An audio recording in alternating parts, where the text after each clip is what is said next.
Cornwall, a Celtic land full of rugged coastline, beaches and moors. And today I will be exploring a place in the county dear to my heart as it surrenders to the calm English Channel and the dramatic Atlantic.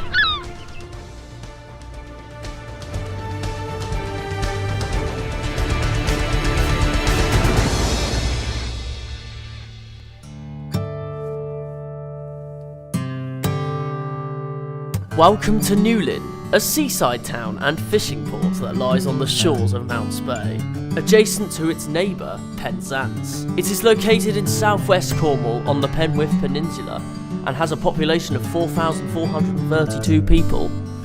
Newlyn is home to the county's largest fishing fleet and contains a harbour with 3 piers, plus the Old Quay and some yachts and pleasure boats. The Old Quay at Newlyn remains the main harbour at Newlyn, if you like, for the next 400 odd years until the South Pier was constructed in 1885, although it was lengthened by a further 90 feet in 1914. The length of the South Pier is 760 feet. The North Pier, which then encompassed the whole of the harbour area, was commenced early in 1888 and completed the same year, and that's been 1,025 feet long. I joined Newlyn Harbour on the 3rd of November 1969. In 1978, some 9 years later, I was appointed as Harbour Master at Newlyn, and then when I retired in March 2014, I was the longest serving Harbour Master in the British Isles. The harbour is home to a wide range of fishing vessels, from small day boats to larger boats that do weekly trips. Some of the larger vessels are beam trawlers, which the majority are owned by W. Stevenson & Sons, the largest owned fleet of fishing vessels in the UK. Most of the other fishing vessels are privately owned.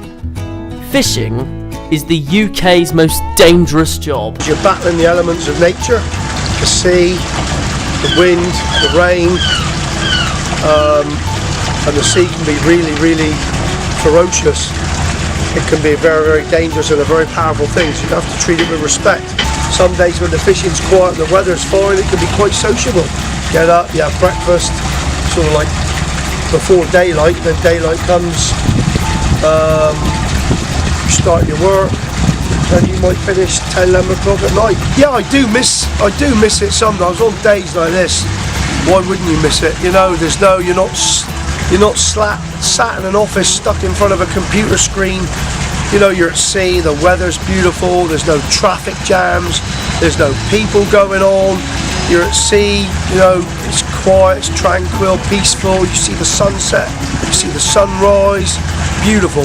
On days when it's a storm of wind and you're absolutely bricking yourself because you don't know if you're going to get it safety wise, you're worried about the crew, you're worried about the stability of the boat, you're worried about whether you're going to catch any fish. You know, you're hanging on for dear life at times when the boat's getting heeled over by external forces. So you're days like that I don't miss. Newlyn is famous for fishermen catching all types of fish and also the likes of pilchard and mackerel. Every time fishermen caught pilchards, they were brought back to Newlyn Harbour. The pilchards were taken back to the old pilchard works, and then the workers at the works then go on to make canneries of pilchard. They are major supplies of Cornish sardines and mixed species of fish. I bought Pilchard Works in 1981, and I bought it from Shiphams, who used to have the cannery here in Newlyn, and they were salting fish, pilchards, in tanks then.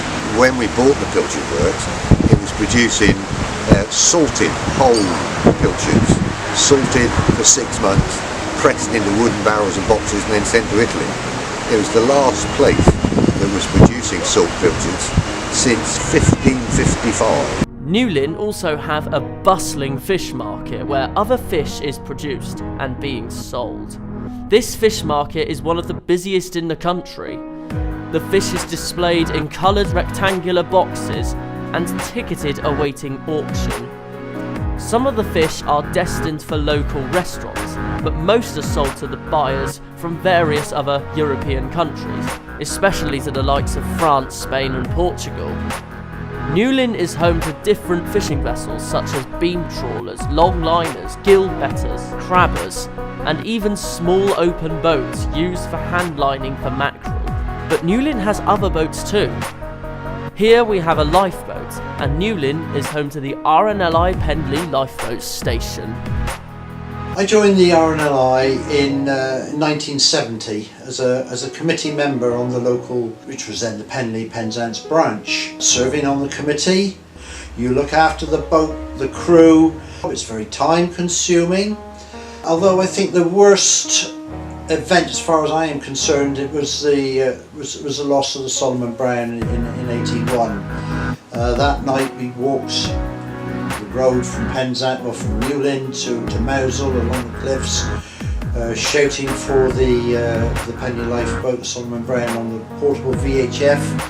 Nothing was heard, and in fact Mike Sutherland, who was the pilot, one of the pilots at Newlyn then, Dudley Penrose, who was the launching authority of the boat which went down the slipway, and myself, we went to Lamorna when we heard there was wreckage coming ashore, and we identified the wreckage of the Solomon Brown. A very awful night, and one I hope we'll never have again. South of the South Pier is a beach. However, that beach is there because it had an association with Newlyn's South Pier, and that association was the Pendley Quarry. The quarry was home to a narrow gauge railway that was Cornwall's most westerly railway, and also one of the last operating in the UK. Every August Bank Holiday Monday, the Newlyn Fish Festival is held, where fish is displayed to the public, and chefs are brought in to cook all types of fish, in different ways to promote the fantastic tastes of the sea. It is also where stalls and cafes take over the quays for the day. This is all to raise money for the Royal National Mission to Deep Sea Fishermen, who look after the families of men lost at sea, which is a charity-run organisation. It was something I wish I'd never got involved in, I'll tell you that.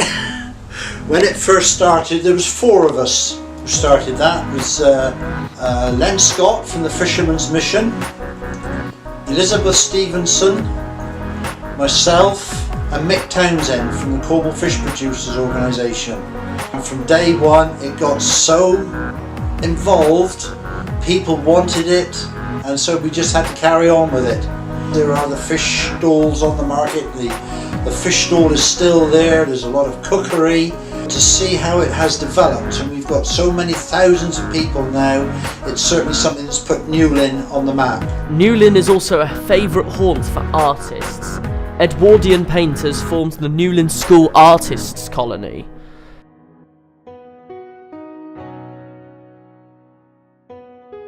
Built in 1895 was the Newland Art Gallery. This art was originally made as an exhibition for the work of the Newlyn School, until it moved over to Pendley. But this art gallery does bring you modern art going on today. It continues the tradition of pioneering artists.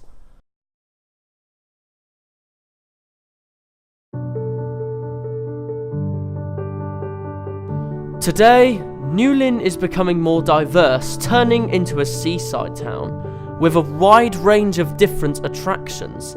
There is now a cinema, and also there are now a wide variety of yachts and pleasure boats, as Newlyn is now becoming increasingly popular with tourists using the many pubs and restaurants of Newlyn.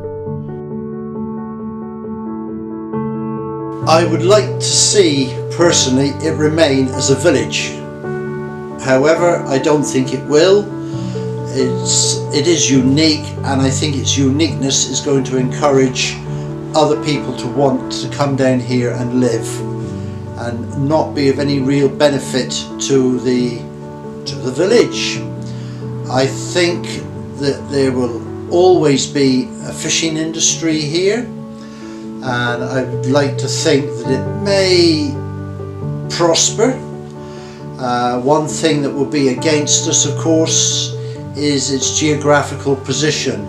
being so far away from the major trunk roads and what have you, everything is that much more expensive, much more difficult to get down here. But I would like to think that Newlyn will remain as a village.